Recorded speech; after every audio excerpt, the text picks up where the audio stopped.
How's it going today, everyone? Today we are looking at the brand new MonsterArts Shin Godzilla, or Godzilla 2016 4th Form OrthoChromatic version. Let's dive right in and see what makes this figure different than the other 5 releases. Of course, it wouldn't be an SHMA Shin Godzilla review if I didn't bring out my Shin Godzilla. So on the left we have the Night Combat translucent version, and on the right we have the Awakening version. Of course, we had to bring out the quote-unquote grayscale figures altogether. On the left is the frozen Shin Godzilla 4th Form, and on the right the MonsterArts Godzilla -1 minus color figure.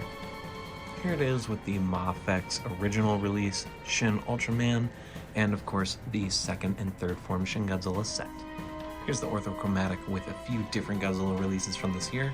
On the left we have the 70th anniversary 54 poster color version, and on the right we have the recently released Godzilla Evolved 2024 figure.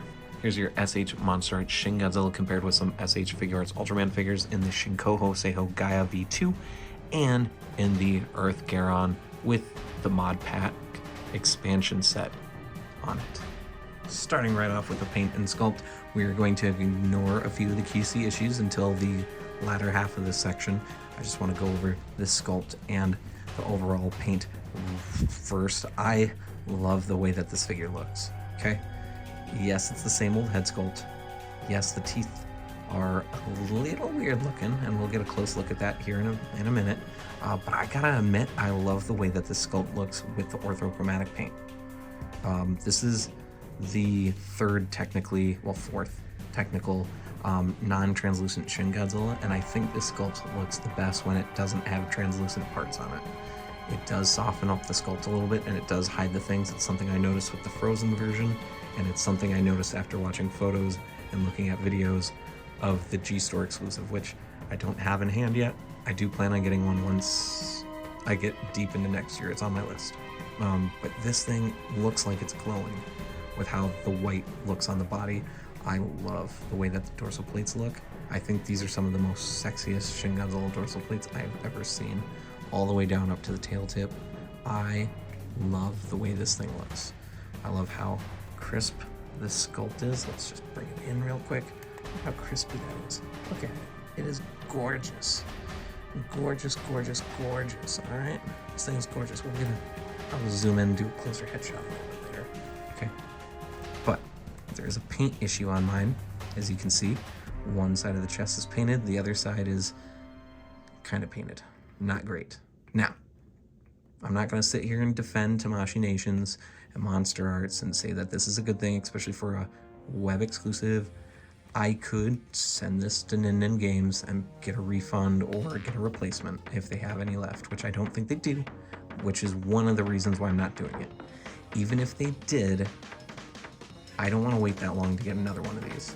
I am okay with this. It adds a little bit of dynamic, a little bit of glow differences, and it can really change how my photos look. So I am personally a-okay with this. But as a normal consumer who doesn't have Shin bias, I completely understand if that's a turnoff, okay? Okay, so just know that I am okay with it because it is Shin Godzilla, not because it is Tamashii Nations, and because I don't want to wait for another one. These have sold out basically everywhere on the Japanese aftermarkets, and they are expensive already.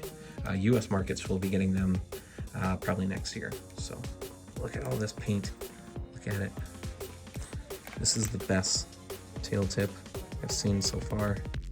Oh man, I love it. Oh, God, this tail. This damn tail, man. It's so big. Look at that. It's good. It's pretty clean. It's kind of a little heavy in some parts of the sculpt, but I really like it. It just looks big and bulky. Okay? All right, let's zoom in on that head and we can talk about the teeth. All right. The teeth on the right side of the head look not great at all. Look at that. They look pretty rough. Shin's teeth always looked rough, but these ones look pretty bad. And once you get to the center, they get better. And then actually, when you get to the left side of the face, I think these teeth actually look really good on this side. I don't know why there's a difference between the left and right, besides the fact that these are on a production line. They make tens of thousands of these and, you know, whatever excuse I can come up with. Does it bother me as much? Not necessarily, because these are still better than the Night Combat version's teeth in my mind, and I'm okay with it. The eyes on mine are also really nice. Look at those eyes. Very, very nice. Very, very glad. He's got these nice kind of like eyebrow glow pieces on the top of the head. It's a little odd, but you know, as I've taken a few photos, I think it kind of adds a little personality, so I'm not really against it. Okay? All right. Let's move on to the articulation. Past Me didn't do a good job at keeping the articulation section shorter, so here's the quote-unquote future me coming to fix it up. Basically, the joint tolerance on this Shin Godzilla is much, much better than any of the previous releases that I've currently owned. Definitely better than the first one, definitely better than Awakening. Frozen and this one feel the closest, and it's probably due to the fact that this isn't a translucent material, because even the Night Combat feels too tight at times, where this figure, most of the spots feels just fine. Obviously, the lower jaw and the hand joints are a little tight and loose at the same time, but the fact that the lower midsection actually moves on this figure and not just leans forward is a breath of fresh air. And the hips aren't loose. I don't feel like the hips are gonna just wiggle and shake and fall apart, nor do I feel like they're gonna break because they're too tight. Same thing with the tail. This was a very welcomed upgrade to this figure, and kind of makes me hope that the next Awakening that we get, or if Ortho gets an Awakening version, it's just painted and not translucent, because that kind of seems to be where the problem stems from. Of course, I love the translucent effects on the other two releases, but I like my Shin Godzilla pose, and this Ortho does it really, really damn well. Of course, here's a quick look at this wonderful box. Yes, they chose one of the worst headshots for this box ever, but I love the styling, and it is reminiscent of the original Shin Godzilla release. There's this top, here's the side.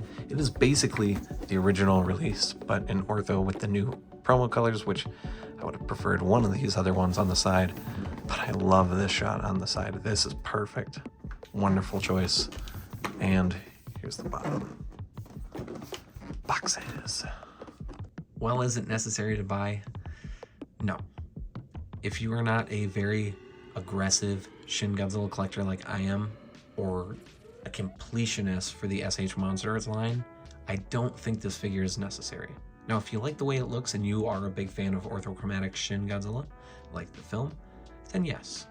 If you're a figure collector and you do want a representation of OthroChromatic Shin in your collection, there are a few other ones out there. There's the Bandai Movie Monster Series set and Awakening G-Store exclusive, or there's the X Plus. And as of this recording, plus the MonsterArts, those are the only ones so far.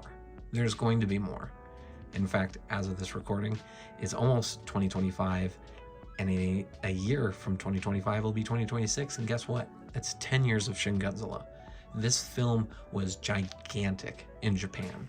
Not necessarily around the world, but in Japan it was. So you can bet your ass that there's going to be a ton of Shin Godzilla collectibles.